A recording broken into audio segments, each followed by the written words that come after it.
दुर्गापुर की साम्राज्य। वो दुर्गापुरम की साम्राज्य था।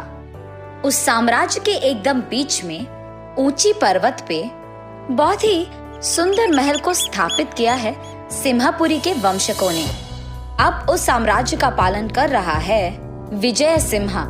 महल पे खड़ा होकर देखा जाए तो सारा साम्राज्य दिख जाएगा। इसी वजह से उसको निर्मित किया था पूर्विकों ने। विजय बहुत ही शक्तिशाली था। वो जिस भी साम्राज्य पे दंड यात्रा करे वो साम्राज्य उसका हो जाता था। युद्ध भूमि पे विजय सिम्हा का साहस देखना बहुत भयंकर था। वो उसके साम्राज्य में मौजूद प्रजा की बहुत अच्छी ख्याल रखता था।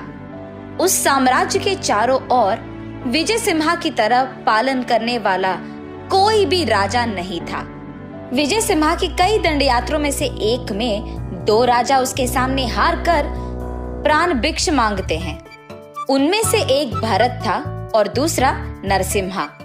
तब विजय सिम्हा उन दोनों के प्राण को बख्शकर उसी के साम्राज्य में उन दोनों राजाओं को छोटे पदवों में रखता है। उन दोनों को ये आदेश देता है कि उसके राज्य में जो भी मुसीबतें हैं वो उन तक लाए। कुछ समय तक वो दोनों ठीक थे। उस साम्राज्य में मुसीबतों को देखकर, समझकर उन्हें जाकर उनके राजा को बताकर उसका परिष्कार निकालते थे। लेकिन कुछ दिन बाद भरत को अहंकार आता है। मैं इस राजा का सेवक बनकर नहीं रह पाऊंगा, ऐसे सोचता है। तब भरत नरसिम्हा के पास जाकर ऐसे कहता है, नरसिम्हा, मुझे इस राजा के पास सेवक की तरह नहीं रहना है। भरत, क्या तुम भूल गए? अगर हम यहाँ से चले गए तो वो हमारा जान ले लेगा। अगर हमें यहाँ से जाना है तो कुछ गलती करना है, राजा को क्रोधित करने वाले काम करना होगा। तो फिर क्या करे भरता, तुम ही बताओ। मुझे एक उपाय सूझा है नरसिम्हा। ऐसे नरसिम्हा को उसका उपाय बताता है भरत। उसके बाद एक दिन जब राजा साम्राज्य में नहीं था, वो दिन देखकर उनके योजना को लागू करते हैं ये दोनों।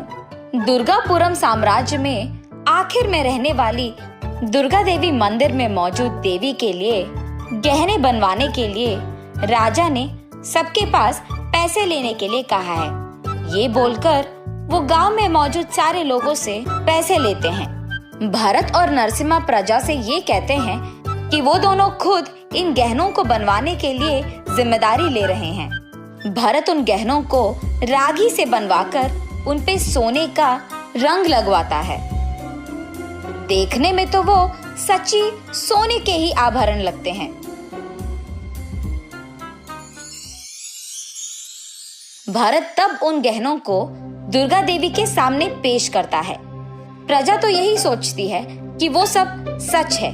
भरत और नरसिम्हा की योजना ये थी कि वो सारी प्रजा से ये कहे कि उनके राजा ने सोने का गहने बनवाने के लिए पैसे लेकर रागी से गहने बनवाता है।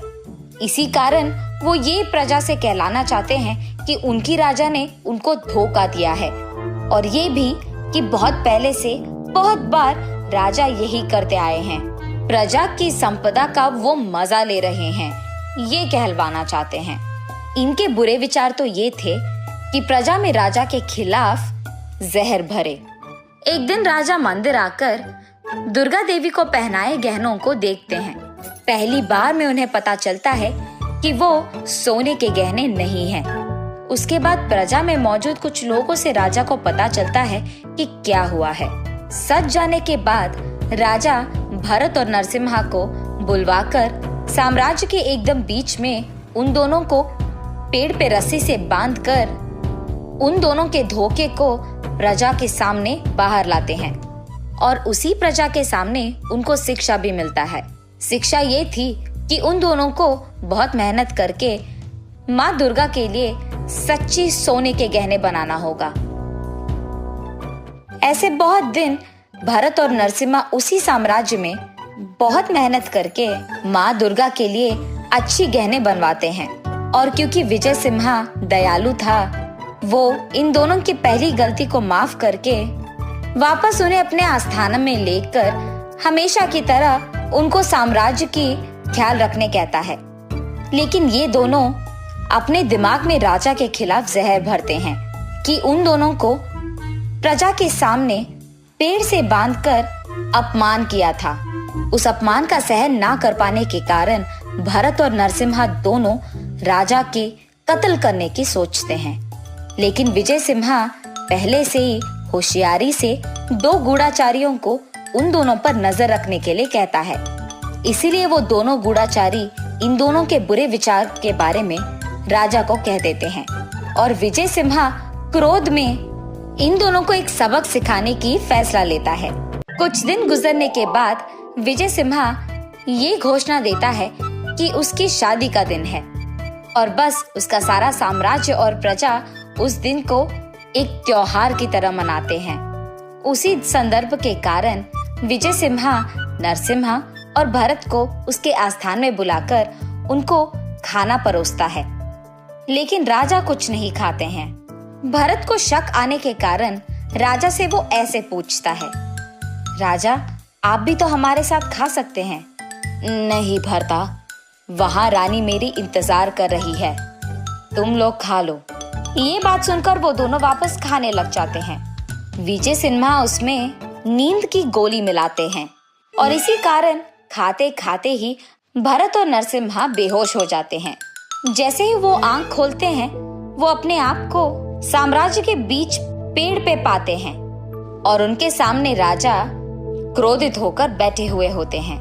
उनको देख ये दोनों, राजा हमें माफ कीजिए, ऐसे विनती करते हैं।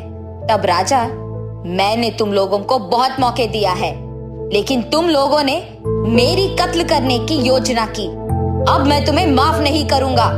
ये कहकर विजय सिम्हा उन दोनों को एक बड़े पत्थर को उनके पीठ पे बांधकर सारी जिंदगी उनको कारागार में रखने की आदेश देते हैं। अब से अगर मेरे साम्राज्य में किसी ने छोटी सी भी गलती की तो उनको ऐसे ही शिक्षा मिलेगी। ये कहकर वो अपने घोड़े पे बैठकर गुस्से में वहां से चले जाते हैं। इस कहानी का नैतिक है बदलाव। जिंदगी में सबको बदलने की आवश्यकता होती है और उसी के मौके भी मिलते हैं। अगर हम तब भी नहीं बदले तो कहानी खत्म हो जाती है।